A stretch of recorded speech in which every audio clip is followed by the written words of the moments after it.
pourrait me faire croire que le mal n'existe pas. Tout autour de moi me fait croire qu'il est là, présent, omniprésent, omnipotent même. Nulle révolution, nul exorcisme, nulle bataille ne pourrait aller au-devant de lui pour lui arracher les prérogatives qui sont les siennes. Il est là. Un point, c'est tout. Inutile de lutter contre lui, tant il est ainsi vivant, respirant, agissant. Ni les qualificatifs, ni les substantifs, tous réunis, ne sont à même de le définir, encore moins de l'annihiler.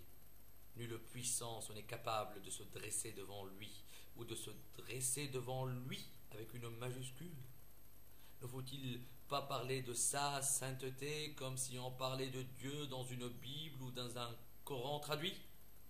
Nul, peut-être, n'est non plus possible. La langue, la syntaxe, le vocabulaire n'y peuvent rien. Le mal y est. Il s'en sert, il s'en amuse, il en abuse. Je le vois à l'œuvre à tout instant. Il est partout et il suffit de vouloir le voir, l'observer, le regarder en face, à la télévision, à la radio, dans les discours, dans les journaux, dans les cafés, dans la rue, dans certains livres. Il est omnipotent parce qu'il est politique. L'enfer, c'est les autres, résume une bonne part de ce que je considère comme le mal suprême, le mal à l'état pur. Car, lui, celui que ma religion de naissance, l'islam, fait passer pour Mister Mal, pour le monsieur, le monseigneur même, à cause de qui le mal est, n'existe pas pour moi. Il n'existe ni dans ma religion de naissance, ni dans celle des autres, qu'elle soit monothéiste et par là même ayant les mêmes représentations du Messie en question et de ses actes, ou polythéiste et même athéiste, chez lesquels le mal existe quand même. C'est cependant un problème pour tous ceux qui y croient. Est-ce si difficile de passer outre le mal lorsque ma raison s'obstine à le nier? Oui, sûrement, parce qu'il faut rappeler à plus de 6 milliards de personnes que le mal peut être nié par des esprits forts, enfants religieux, nés de ce que beaucoup croient être sa propre création. Or, ce n'est pas le cas. Nous sommes, comme tout le monde, les enfants de nos propres parents, que nous n'avons d'ailleurs pas choisis. Nous répugnons en revanche au mal et au bien, ou que sais-je, auquel on veut nous réduire au nom d'une religion, d'une tradition, d'une loi qui nous semble toutes aussi aberrante qu'insensée. Nous sommes nombreux à chercher du sens dans ce que nombreux adorent et qualifient de sensé. Disons que cela ne nous sied guère. Qu'allez-vous nous opposer? Quand bien même je serai seul à écrire et à penser ce qui précède, faisant table rase de toutes vos croyances, qu'allez-vous me riposter? Comment allez-vous me juger? Au nom de quoi? De quelle loi? Que la sainte Inquisition s'abatte sur moi, que les pires insanités me soient versées dessus, tomates pourries, pommes de terre fraîches, dures comme rocs à peine tirés de la terre, pierres et crachats vilipendieux, paroles ignominieuses. Cela me blessera assurément, mais ne me fera rien. Oui, certes, mon corps m'appartient, mais il appartient plus à l'usage et à la pensée que j'en fais, que j'en aurai fait au moment où vous aurez déversé sur moi tout ce qui, en votre âme malsaine, n'aura pas ressemblé à ce qui de pur aura concordé avec la vôtre. Je suis, hélas pour vous, saint de corps et d'esprit. J'aurais au contraire donné raison au mal grâce à vous. Je ne suis pas pourtant un sorcier, j'écris et je ne fais que cela. Eussé-je écrit tout ce qui précède au féminin, l'anathème aurait sûrement été jeté sur moi. Les foudres de la foi m'auraient assurément mis en flamme. Le petit E placé entre parenthèses pose problème, parie-t-il. La femme, la femelle, oui, cette Ève indisciplinée et tonitruante, cette pomme, cette figue, cette date, ce bout de femme serait-il en fin de compte la raison ultime de notre damnation? Mais non, s'écrierait-il, ces bigots, ces lubriques, ces barbus qui suintent la luxure, leur foi de pois chiche ne contente même pas le terrible mal contre lequel ils disent lutter. Et pourtant ils luttent, œuvrent, manœuvrent, comptent, pèsent, divisent.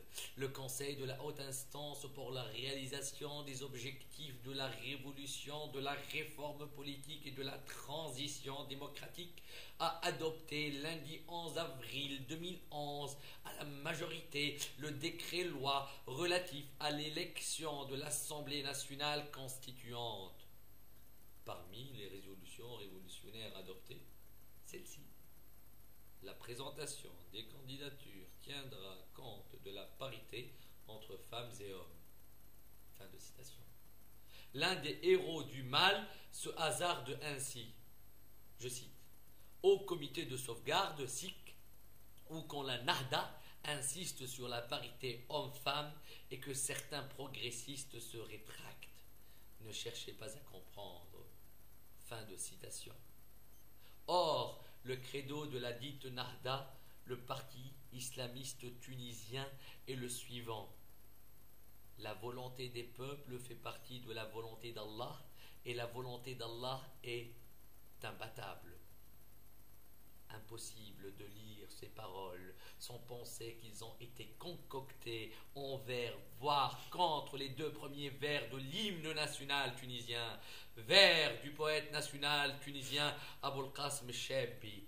إذا الشعب يوما أراد الحياة فلا بد أن يستجيب القدر ولا بد لليل أن ينجلي ولا بد للقيد أن ينكسر. Lorsqu'un jour le peuple veut vivre, force est pour le destin de répandre, force est pour les ténèbres de se dissiper, force est pour les chaînes de se briser. De cette impossibilité de lire sans penser, sans douter, sans se positionner, naît la discorde. Et c'est déjà, à bien des égards, la grande discorde. Je n'exprime nullement une improbable peur de la liberté, Carl Olivi. La démocratie récente a permis à ce parti non seulement d'être officiellement accrédité, mais encore de sembler être la première force politique du pays. Que je ne puisse faire fi de ces deux vérités ne devrait pas m'empêcher de faire fi de mes convictions les plus profondes, de mes désirs les plus naturels, de mes combats et revendications les plus légitimes. Pour eux, dit mon ami le grand poète Monsef el-Mezrenni, la démocratie est une barque de fortune qu'ils utiliseront pour parvenir à leur fin et qu'ils brûleront par la suite. Et c'est ainsi, et c'est aussi bien pour Mezrenni que pour beaucoup de femmes et d'hommes libres de Tunisie, le mal suprême, le mal, la théocratie plutôt que la démocratie, la théologie plutôt que la philosophie et la poésie, l'enfer ici-bas en vue du paradis dans l'au-delà plutôt que dans la vie tout court. Ils veulent faire de la soif sur terre une foi pour accéder au ciel. Ils appellent à la mort la vraie au nom de la vie, la fausse. Mais je leur oppose et leur opposerai tant que je suis et serai en vie l'ivresse et l'amour. Ni la bave du crapaud n'atteindra la blanche colombe, ni la poire que je me garde pour la soif ne se fera couper.